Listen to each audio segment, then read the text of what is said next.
दे देना, एक दो तो दे, इसको बड़े वाले दे दे जो मुंह पे न डाले वो। बड़ी हो गया, इसको पुलिस बनने का शौक था। मुझे पुलिस बनना है।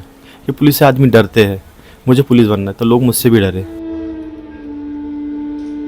लगभग 3 तारीख के दिन लगभग 3 साढ़े 3 बजे रात को उन्होंने बोला कि आपकी बच्ची नहीं रही, बोले आपकी बच्ची नहीं रही बोले।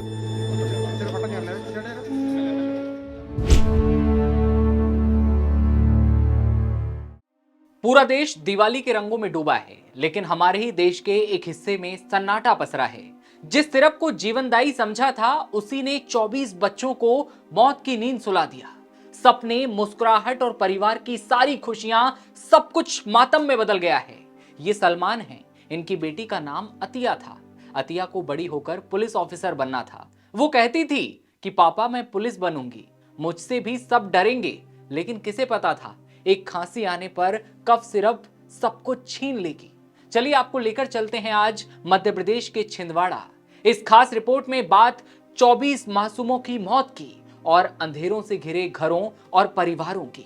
नमस्ते, नवभारत टाइम्स आप देख रहे हैं, आपके साथ मैं दिव्यांशु राठौर। मध्य प्रदेश का छिंदवाड़ा, जहां इस दिवाली कुछ घरों में दिए नहीं जले हैं, चेहरे पर खुशी की जगह मायूसी है, जैसे कि वो इंतजार कर रहे हों किसी के लौटने का। घर के जिन आंगनों में कभी बच्चों की किलकारियां गूंजा करती थीं, आज वहां माता पिता उतरा हुआ चेहरा लेकर बैठे हैं। हमारे साथी अक्षय श्रीवास्तव ने छिंदवाड़ा पहुंचकर अतिया के परिवार से मुलाकात की। पिता के घर में बेटी की बहुत सारी यादें हैं, खिलौने हैं, बुक्स हैं और ना जाने क्या क्या है, लेकिन घर में घर की रौनक यानी कि अतिया बेटी नहीं है। सलमान बताते हैं कि एक दिन बेटी अतिया की अचानक तबीयत बिगड़ जाती है। मेडिकल स्टोर से एक सिरप शीशी लेकर बच्चों को पिला देते हैं, डॉक्टर को भी दिखाते हैं। सलमान बताते हैं कि 3-4 बार अलग अलग मेडिकल स्टोर से सिरप ली थी और उसे पिलाया गया। तब तक सर्दी खांसी तो थी, लेकिन कोई बड़ी तकलीफ नहीं थी। फिर 31 सितंबर को वो वॉशरूम गई और उसे उल्टी होने लगी। अतिया वहीं वॉशरूम में चक्कर खाकर गिर जाती है। जब हमने नागपुर उसको लेके गए तो मेडिकल कॉलेज में उसको लेके गए तो वहाँ पे वो मतलब होश में बिल्कुल नहीं थी। डॉक्टर साहब को जैसे ले गए तो उन्होंने अपने आईसीयू में डाला, उसको वेंटिलेटर में डाल दी, बोले इसको होश आने दो, उसके बाद अपन इसका ट्रीटमेंट सही तरीके से करेंगे। तो हमें जानकारी भी नहीं हो पाई हुआ क्या। हाँ, उससे बाथरूम नहीं आ रही थी, बाथरूम हो ही नहीं रही थी, बहुत कम। ग्लूकोज लगा के बाथरूम निकाल रहे थे। बोले यार इस बाथरूम की प्रॉब्लम है इसको, बोले।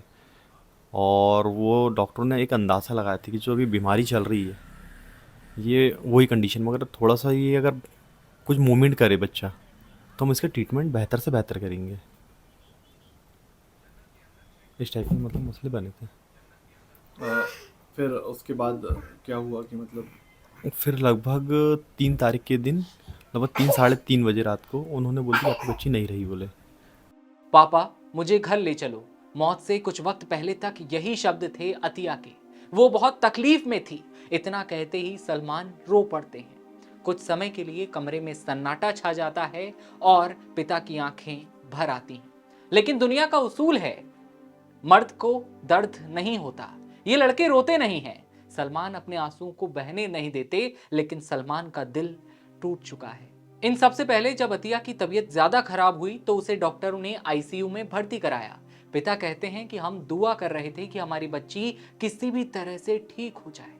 लेकिन रात के 11 बजे डॉक्टर हमारे पास आते हैं और कहने लगते हैं कि बच्ची की हालत और ज्यादा गंभीर हो रही है।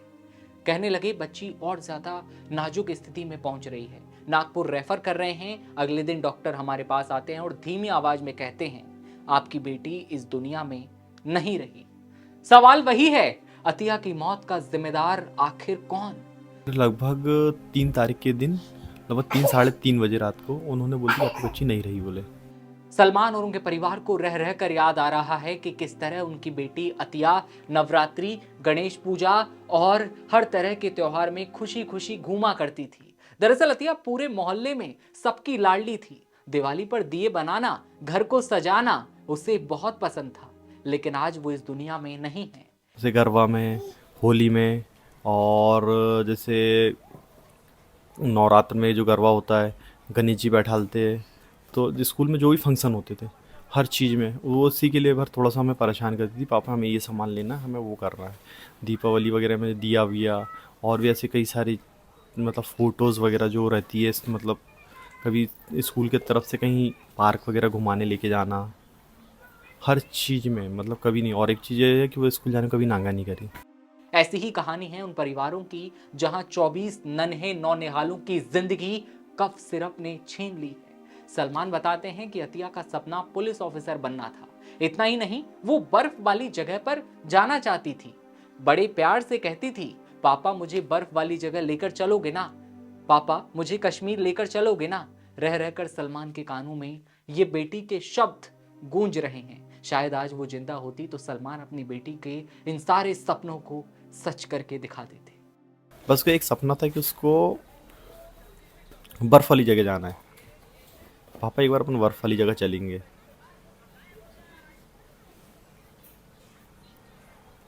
मतलब बर्फ वाली जगह कहीं क्या देखी थी, कश्मीर की कोई फोटो या वीडियो? हाँ, फ़ोटो वीडियोस वगैरह मोबाइल में देखते रहते हैं ना बच्चे लोग, तो उसमें उन्होंने देखी थी पापा अपन ऐसी कश्मीर वाली बर्फ जगह चलेंगे, अपन बर्फ़ में खेलेंगे। ये उसका सपना था। एक सपना ये था खेलने के मामले में, बस। हमारे साथी अक्षय भी कुछ पल के लिए इन सभी बातों के बीच भावुक हो जाते हैं। इधर ये सारी बातें बगल वाले कमरे में अतिया की माँ दरवाजे के पीछे से खड़ी होकर सुन रही होती है, एकदम शांत, जैसे अपनी बेटी की यादों को एक बार फिर समेट लेना चाहती है, लेकिन दर्द बांटना भी नहीं चाहती। अतिया के पिता बेटी की हैंडराइटिंग दिखाते हैं। कोई कह सकता है कि दूसरी क्लास की बच्ची ने लिखा है।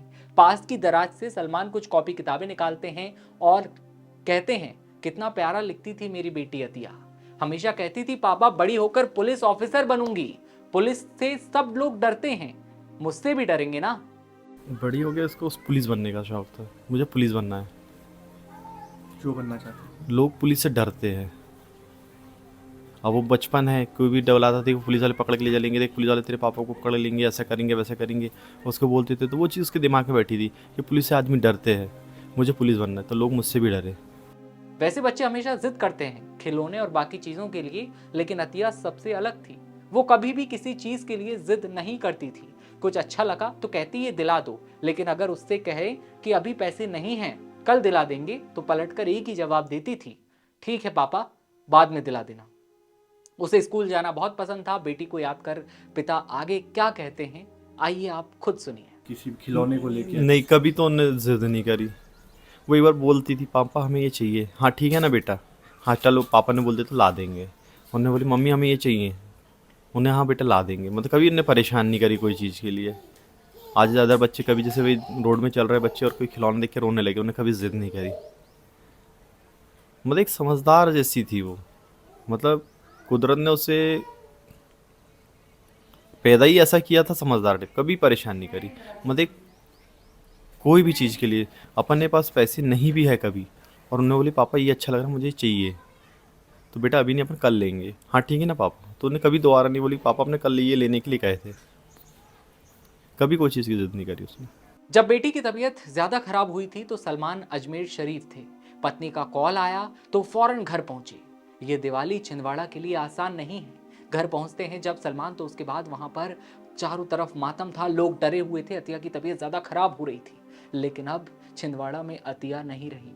सबकी आंखों में आंसू हैं। अफसोस है कि बेटी को क्यों कफ सिरप पिला दी। दिवाली पर जिन घरों में दिए जलने थे, खुशियां बांटी जानी थी, मिठाइयां बांटी जानी थी, आज वहां पर सन्नाटा पसर गया है। सवाल वही है कि क्या मुआवजे से हमारी बेटी वापस लौट आएगी? क्या इन घरों में चिराग या कहूँ मैं दिए जल पाएंगे? लगभग 8 से 10 रोज पहले उसका स्वास्थ्य खराब हुआ, थोड़ा बीमार हुई वो। तो नेचुरली यहाँ पे संजीवनी दवाखाना है, घर के पास में ही है, तो यहाँ पे दिखाया उसको। तो वहाँ से कप से मतलब सिरप गोलियाँ मैडम ने दी, तो उससे उससे आराम हो गया। फिर 1-2 दिन बाद अच्छी रही, फिर वो बीमार हो गई। तो फिर हमारे यहाँ मिसेस ने फ़ोन करी, यार उसकी फिर वही सर्दी खांसी बंद ही नहीं हो रही है, बुखार तो कम हो गया, सर्दी खांसी कम नहीं हो रही है। तो हमने चलते चलते मेडिकल से मतलब सिरप के लिए, अब कौन सा सिरप थे ये नहीं जानते, हमने वो सिरप ला के पिलाया उसको। अब वो क्या होता है, कई बार मेडिकलों में से जो अपन सिरप लो तो अपन बोल के तो वो थोड़ा पावर वाला दे देते कि जल्दी आराम बच्चों को लग जाए। तो अपन ने जो दवा खाने से लिए थे उसमें आराम लग तो गया था, मगर वो बात नहीं आ रही थी, खांसी चली रही है, सर्दी हो ही रही है। तो वैसे ही दूसरे मेडिकल से लिए, ऐसे हमने 3-4 मेडिकल से मतलब सिरप लिए और उसको खिलाए। 31 तारीख इतवार का रोज़। उस दिन क्या हुआ कि वो बाथरूम में गई, उनने उल्टी करी और वहीं चक्कर खा के गिर गई। जब हमने नागपुर उसको लेके गए तो मेडिकल कॉलेज में उसको लेके गए तो वहाँ पे वो मतलब होश में बिल्कुल नहीं थी। डॉक्टर साहब को जैसे ही ले गए तो उन्होंने अपने आईसीयू में डाला, उसको वेंटिलेटर में डाल दी, बोले इसको होश आने दो, उसके बाद अपन इसका ट्रीटमेंट सही तरीके से करेंगे। तो हमें जानकारी भी नहीं हो पाई हुआ क्या। हाँ, उससे बाथरूम नहीं आ रही थी, बाथरूम हो ही नहीं रही थी, बहुत कम। ग्लूकोज लगा के बाथरूम निकाल रहे थे। बोले यार इस बाथरूम की प्रॉब्लम है इसको, बोले।